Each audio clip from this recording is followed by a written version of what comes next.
Senhoras e senhores, o Essência Cartoon está completando um ano de história. E, obviamente, por atingirmos essa marca, obviamente tem que ter um especial de um ano para completar nosso primeiro ano em todas as plataformas famosas digitais. Mas, se vou ser sincero, como eu não sou tão criativo para um especial de um ano, então eu resolvi fazer um compiladão de como foi o nosso primeiro ano aqui. Desde o início do vídeo curto e dos shorts, até mesmo a partir do vídeo da Cartoon Network, que mudamos completamente o canal e temos um foco especial agora nos vídeos longos. No mais, agradeço todo o seu apoio que você tem dado no nosso primeiro ano. Tenho certeza que esse ano vai ser melhor ainda e a expectativa sempre vai ser a melhor e sempre atingir o potencial que esse canal merece atingir. Fique com o nosso compiladão de um ano de canal.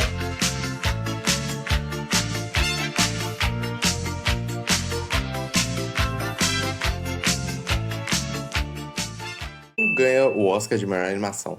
Recentemente tivemos o 97º The Academy Awards, o popular Oscar. E na categoria de melhor animação, Flow, um filme letoniano feito por 5 pessoas com Blender com um orçamento de 2 coxinhas e um Del Valle Cap. E vamos falar do novo design do Shrek. Pois é, a DreamWorks soltou um teaser no novo filme e o redesign do Shrek tá dando o que falar. O cara tá com uma pele de ruca, nariz grande, bochechas rosadas. Parece até que ficou 10 anos num spa de luxo sendo cuidado por uma dermatologista.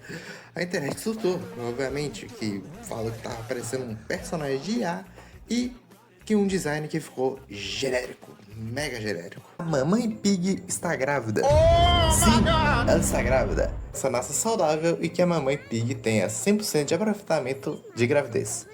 Tem mãe aí que não conseguiu ter esse aproveitamento. Eu gosto disso. É muito adulto. O exame já confirmou e marcou 2 tracinhos. Looney Tunes, o filme O Dia que a Terra Explodiu. Recentemente lançou o filme do Looney Tunes, protagonizado por Papotolino e Gaguinho, mas o filme sim não importa. Lilo e Stitch marcou minha infância. É o top 5 filmes que eu mais adoro na Disney. O problema é, eu estou odiando toda essa modinha, todo esse marketing da Disney. Ver 1 milhão de pessoas, de NPCs, tatuando Ohana, sendo que deve ter uma família mega desestruturada. Que isso, rapaz? Tenha calma, meu filho, não faz. Você está impossível. Da dança. O que é essa regra da dança? É toda dupla de personagens que tem uma cena de dança, seja uma dança simples de momento, ou até numa dança de festa, não importa. Em alguma hora eles vão confirmar esse chip vai ser canon. Cara, a gente tem 1 milhão de casos de casais que tem a sua cena de dança que viraliza na comunidade e que futuramente acaba virando um casal. Então, para iniciar a série de vídeos longos aqui no nosso canal, vamos separar a Cartoon Network em gerações, com critérios estabelecidos e uma pesquisa mais profunda. É isso, bora para o vídeo.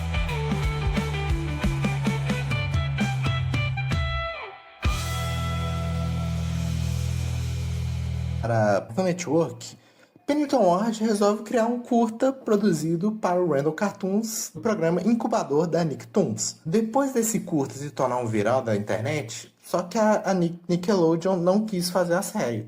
Só que a Cartoon Network selecionou para uma série completa, que essa estreou oficialmente em 5 de abril de 2010. Tá na hora de falar da terceira geração e tá na hora de aventura. Sim, Hora de Aventura é o nosso pilar dessa geração.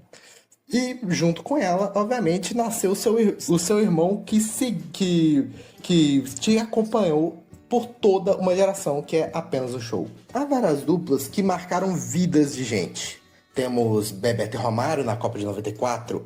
Antigamente tínhamos Pelé e Garrincha em 58 e 62. Na música tivemos várias duplas sertanejas, como Chitãozinho e Chororó, Zezé de Camargo e Luciano, Leandro e Leonardo, outras duplas como Claudinho e Bochecha, Cara, já no nosso contexto de desenhos, não teve dupla maior do que Hora de Aventura e Apenas um Show. No mesmo lugar, bota o retrato do velho outra vez, bota no mesmo lugar.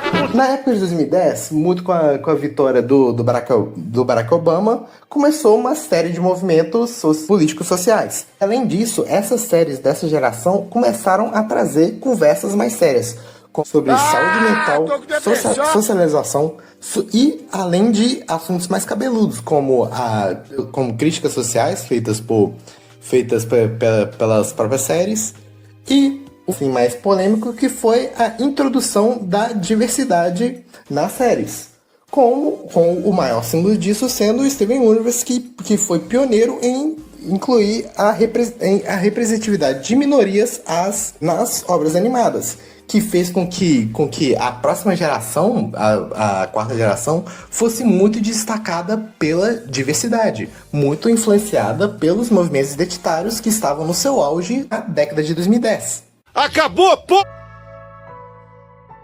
Tecnologia! Vamos lá, né, velho?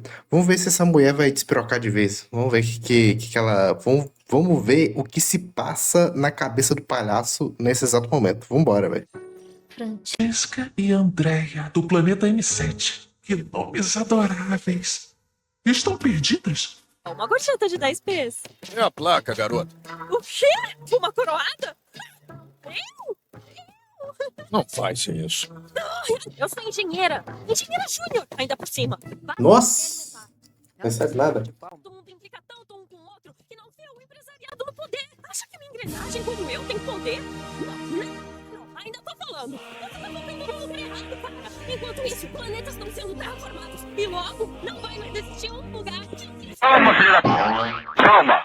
Pota, qual é o modelo dela? Você tem que voltar pra salvá-la. É, a princesa é a princesa. Meu nome é Reinaldo Antônio do bairro das Indústrias. O Spark é meu chefe. Eu não posso sair roubando ele. Tem que matar! Quando pegar um e matar!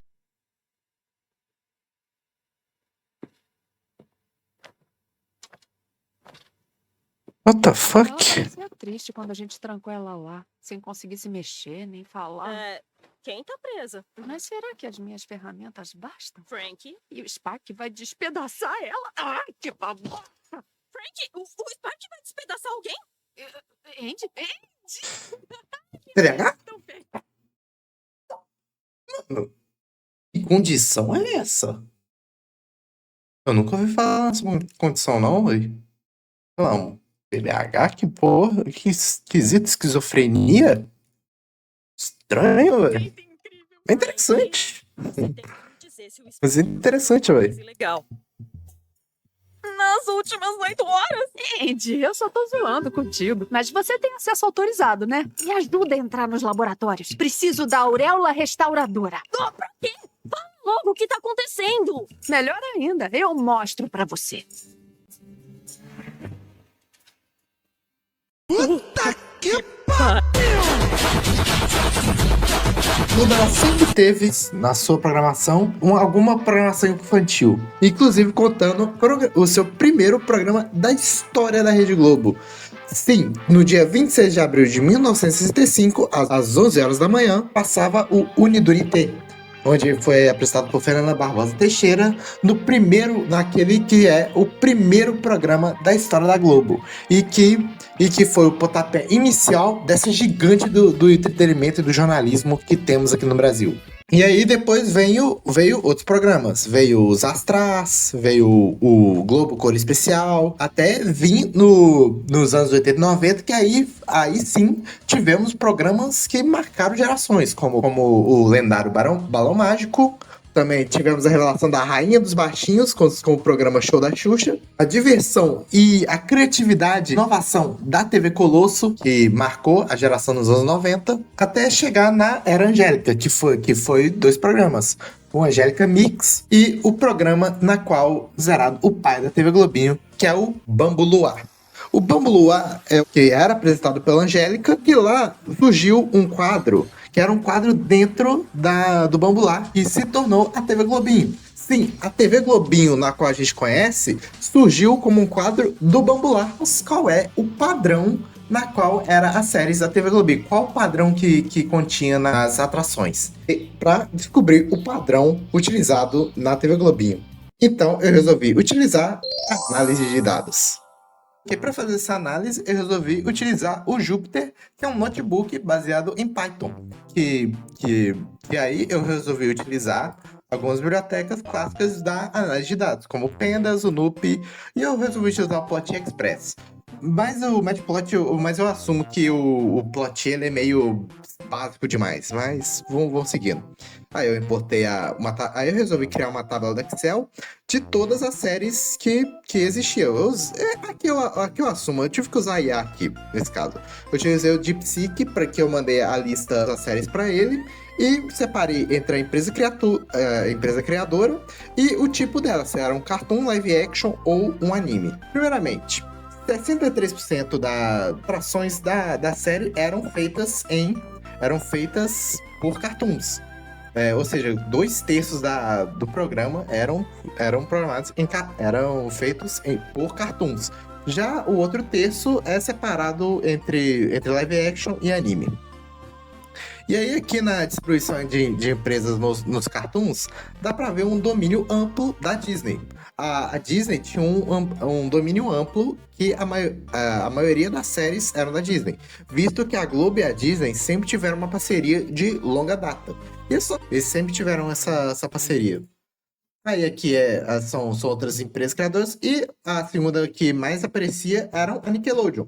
A Nickelodeon aparecia mais, visto que passava outros desenhos, tipo Bob Esponja, Padrinhos Mágicos, chegou a passar Avatar na TV Globinho, entre outras. Aqui tá separado com o Marvel, na época não chegou a ser vendida pra Disney, mas tem Marvel aqui, e outras empresas aqui, como a Marathon, a Hasbro, DreamWorks. A DreamWorks tem mais de 3 aqui. Aqui tivemos uma margenzinha de erro aqui, mas... Não sei de nada, não sou... Mano, eu sou trabalhador, sou Zé Povinho.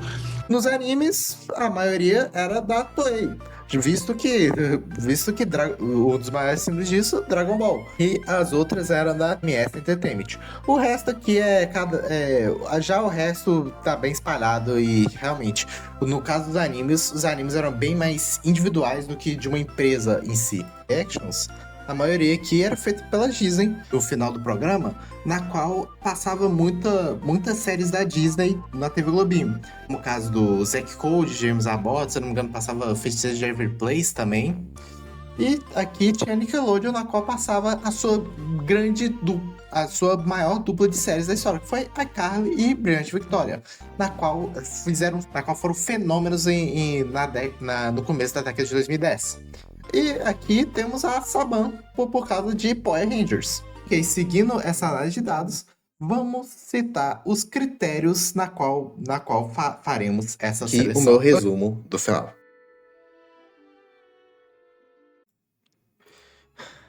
Após uma jornada exaustiva e brutal, os 5 sobreviventes finalmente alcançam as lendárias cavernas de gelo.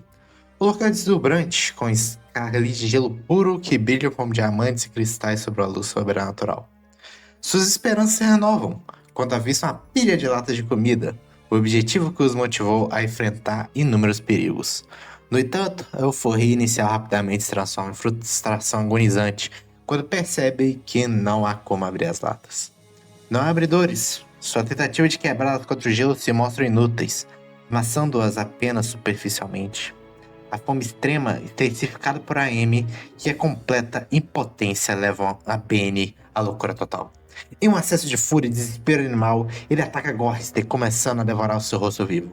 Nesse momento de horror, Ted tem uma epifania. A única forma de derrotar a Amy, mesmo que parcialmente, é através da morte. Ele percebe que a máquina pode mantê-los vivos e torturá-los, mas talvez não possa ressuscitá-los se morrerem de verdade. Com uma calma terrível, Ted decide agir rapidamente, vendo nisso a única saída para a paz eterna. Ele arranca uma grande estalactite de gelo, transformando-o em uma arma. Com um movimento preciso, Ted espeta Benny, ceifando-o e libertando Gorrister de seu sofrimento. Imediatamente depois, ele usa a outra ponta de gelo para dar um fim rápido ao próprio Gorrister, que já estava mortalmente ferido. Ellen, compreendendo instantaneamente o plano de Ted, age igual rapidez. Ela pega um pedaço menor e enfia-o na garganta de Nindok, matando-o antes que a Amy possa intervir. Há um momento de silêncio e expectativa. Eles estão mortos. A Amy foi privada de 3 de seus brinquedos. Ted e Ellen trocam o último olhar. Ele vê em seus olhos uma súplica silenciosa de medo, mas também uma aceitação. Sabendo que tem apenas um instante antes da vingança de Amy, Ted golpeia Ellen com a espada de gelo, matando-a com um ato de misericórdia. A fúria de Amy é imediata e colossal. Ele rugiu, trouxe pragas e escureceu o mundo, mas não pôde trazê-lo seus 4 brinquedinhos de volta. Com uma punição final e eterna, a Amy concentra toda a sua ira em Ted. Aí que tá o principal plot do episódio. O Sr. Hyun é um refugiado vietnamita. Como assim? Peraí, como assim ele é um refugiado? Seguinte, o Hyun, ele passou por um dos episódios mais tristes pós Segunda Guerra Mundial, que foi a Guerra do Vietnã. O que foi essa a Guerra do Vietnã? A Guerra do Vietnã foi basicamente um dos principais conflitos armados durante a Guerra Fria. Nesse caso, a Guerra Civil do Vietnã era separado por 2 grupos. O Vietnã do Norte, da qual era liderado pelos Vietcongs e apoiados diretamente pelo Bloco Socialista, liderado pela União Soviética, e o Vietnã do Sul, que era liderados pelo Bloco Capitalista, liderados pelos Estados Unidos. Só que aí houve um conflito muito grande e houve algo que ninguém esperava que acontecesse, que foi os Estados Unidos entrarem diretamente na guerra. Eles no começo era só apoio militar. As 2 potências davam apoio militar.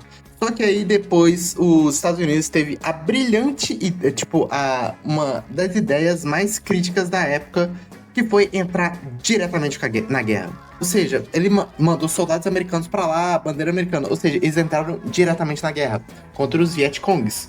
E eu não vou explicar a história toda aqui, mas basicamente soldados americanos entraram na guerra contra os Vietcongs. E lá passaram muito aperto.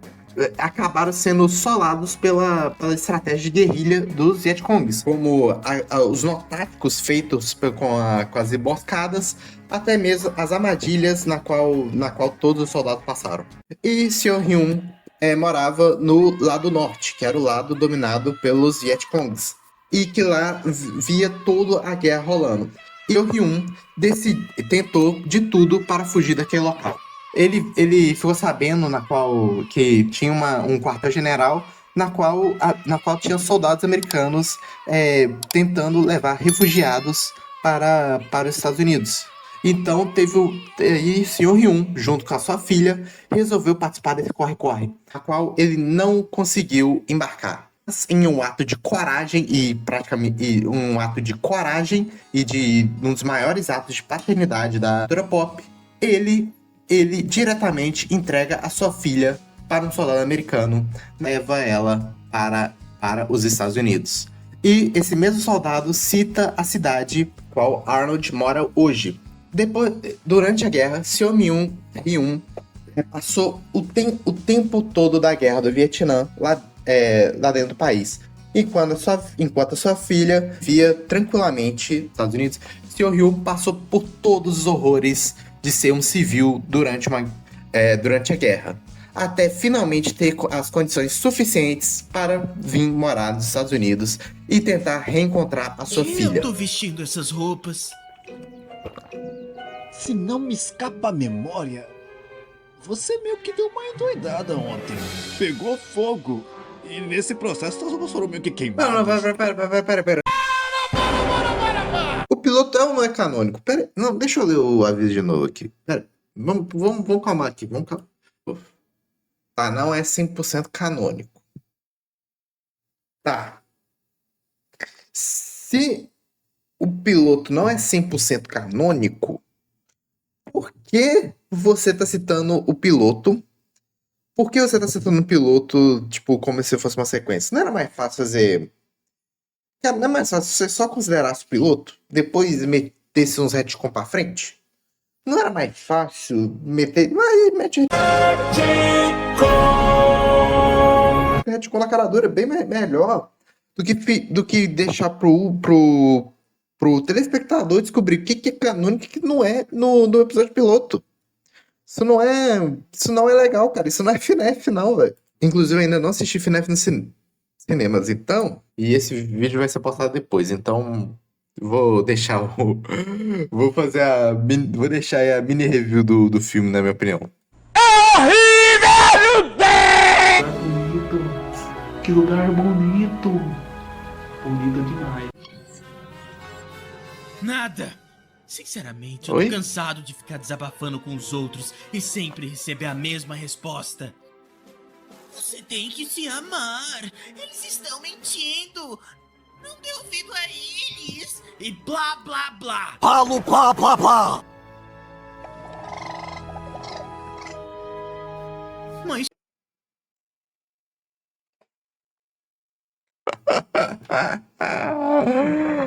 Ai, cara. Caramba, que isso, mano. Stold, eu posso passar uns dias aqui?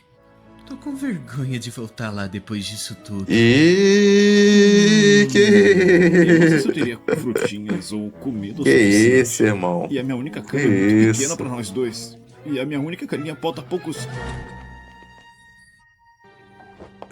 Pera.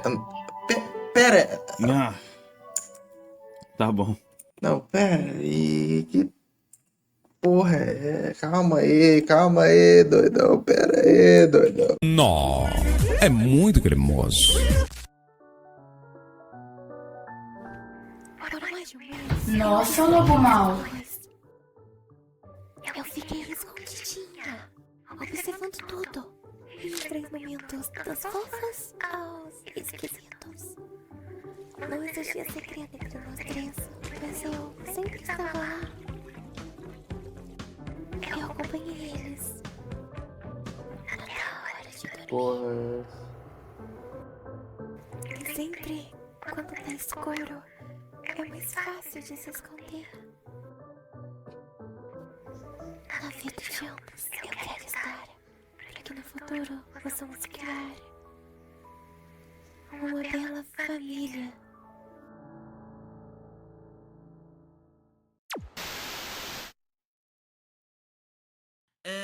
Eu posso explicar.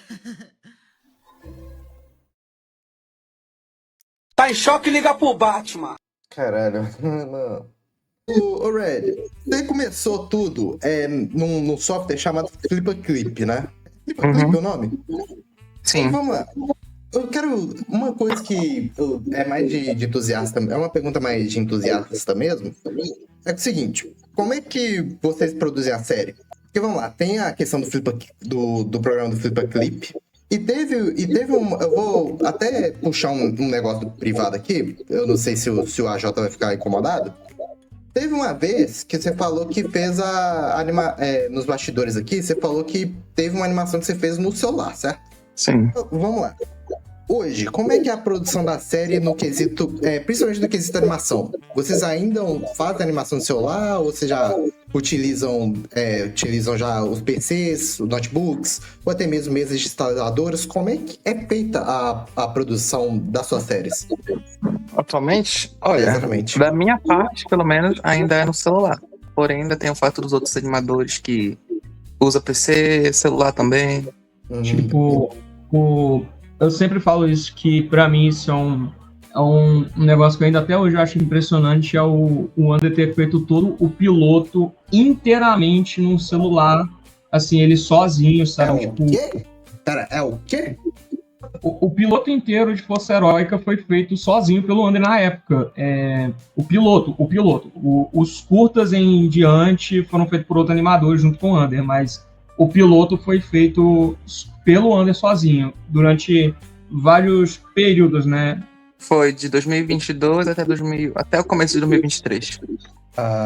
Galera, perdão o palavrão aqui, mas da aprovação da série, a série que foi um sucesso, que trouxe muita gente pra conhecer tanto as suas animações, tanto as outras animações independentes. Só que não importando o nível da série, você tem que lidar com uma coisa. E essa coisa é fanbase. Nesse momento de surgimento da série, como é que vocês estão lidando com a sua fanbase? A fanbase da força? Exatamente. Bom, basicamente, o que mais sustentou a fanbase da série, ao meu ver, pelos comentários que eu recebo, é o chip, que é o Red Luke, que basicamente 90% dos comentários é eles dois. Eu sabia que a gente ia citar esse troço aqui, velho. Eu sabia.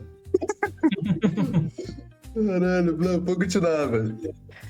Porque, tipo, desde 2021, quando eu comecei a fazer animação pro TikTok, que eles eram... Eu fazia animação deles, o pessoal sempre gostou deles. Eu creio que parcela dessas pessoas que me acompanhavam no TikTok estão acompanhando a série e elas, basicamente, acompanham a série, mas com a esperança de que tenha migalhas desses dois personagens atualmente. E, basicamente, os comentários dos vídeos é mais sobre eles do que outra coisa. Ai, velho.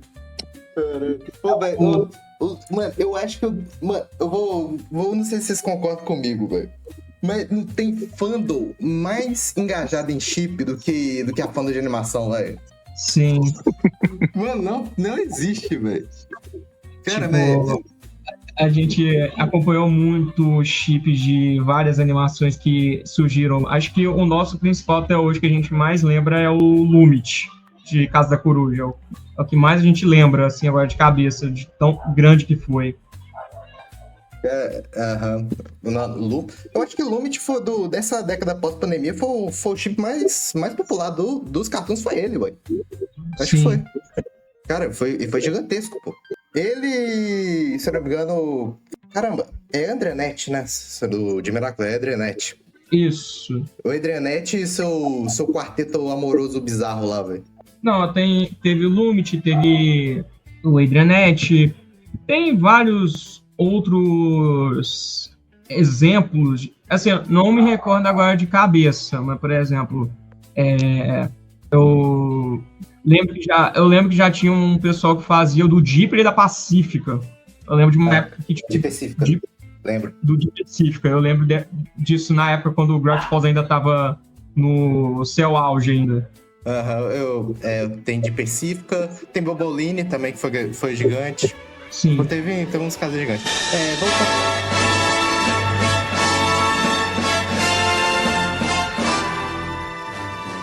Professor Girafales. Dona Florinda. Ah, o amor. Simplesmente o sentimento mais famoso e mais intenso do ser humano.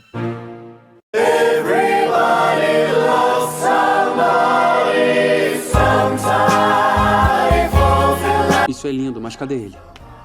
Uma hora depois... Aí está! Ali! Mas o que é isso que está aparecendo aqui no meu computador, hein? Presentes?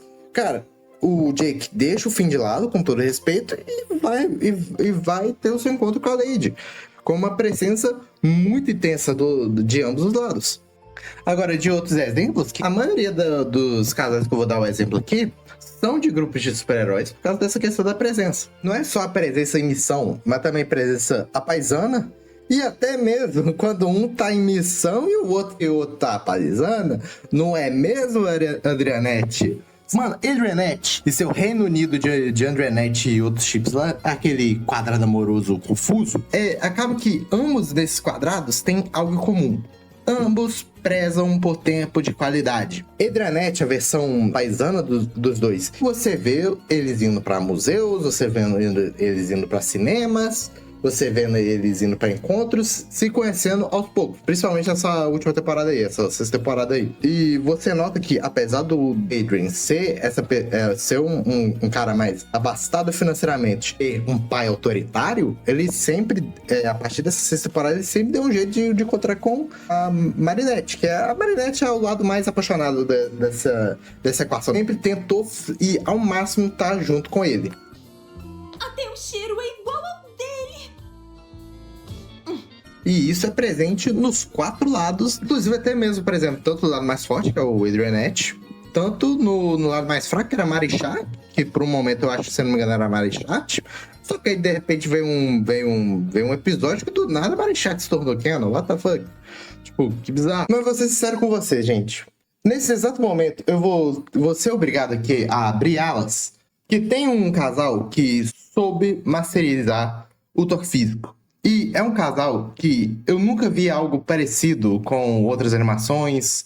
Eu posso ter visto vários, um formato parecido, mas do jeito que é aplicado, do jeito que é formado, eu acho que eu nunca vi algo parecido. E provavelmente é o casal que mais tem cenas de beijo. Com exatos 17 beijos, este casal provavelmente é o recordista nesse assunto. Senhoras e senhores, recebam de braços abertos o que é, pra mim, o melhor casal da história das animações. Estou falando de Ryla e Callum. Rylunzão da massa, fi. Eu nunca vi uma atuação de um casal tão impressionante quanto Ryla e Callum. Tanto no primeiro arco de The Dragon Prince, tanto no segundo. A atuação dos dois é muito impressionante. É absurdamente impressionante. E, cara, eu considero pra mim o melhor casal da história por causa dessa explicidade toda. Eu não lembro de qualquer casal de cartoons, mesmo até os cartoons mais adultos, eu não lembro de nada tão ativo no amor quanto o Rylun. Então, eu considero esse casal impressionante. Pra mim, é o melhor casal da história. Esse casal merece todo o reconhecimento possível.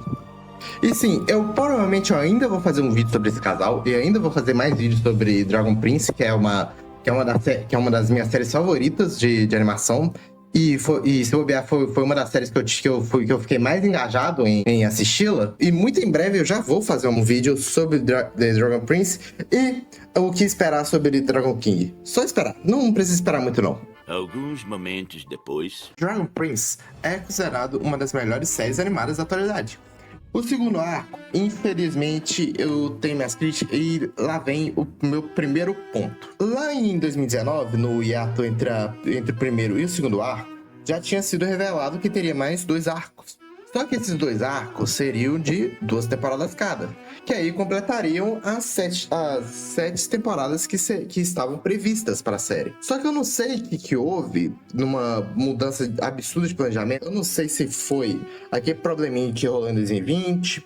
Eu não sei se foi para tentar apaziguar os bastidores caóticos que foram da primeira temporada, com suspeitas de crunch e até mesmo assédio moral dentro da equipe. A empresa mas eles resolveram mudar os planos e fizeram um novo arco de 4 temporadas. The Dragon Prince, The Mystery of Aravos, ou aqui no Brasil, Príncipe Dragão e O Mistério de Aravos. Mas pelo menos tem algumas notícias boas. Vai fazer sua transição para o desenho de adulto, o que vai ser bem interessante, mas a única coisa que eu espero é que eles não exagerem na dose. Muitos desenhos que aqui acabam saindo do ritmo infanto-juvenil e vão para adulto, acabam que, por receber uma liberdade tremenda, acabam só tacando gore de graça. Acaba tacando só gore gratuito e esquece da história. Pois o pessoal foca muito mais em chocar o público do que realmente mostrar uma história. E espero que Dragon King não aconteça isso. Espero que Dragon King faça muito bem o uso de uma liberdade criativa maior. Lógico, eu não espero aqui que vai rolar decapitação, vai rolar um gore absurdo nível Amazon Prime.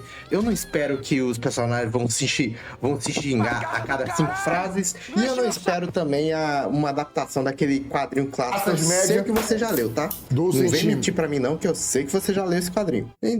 Mas pelo menos a Ryla vai estar de resguardo. Então, provavelmente essa adaptação não vai rolar. Mas pode acontecer com Ezra e Ash também. Lógico, se os dois acabam virando casal, pode acabar acontecendo.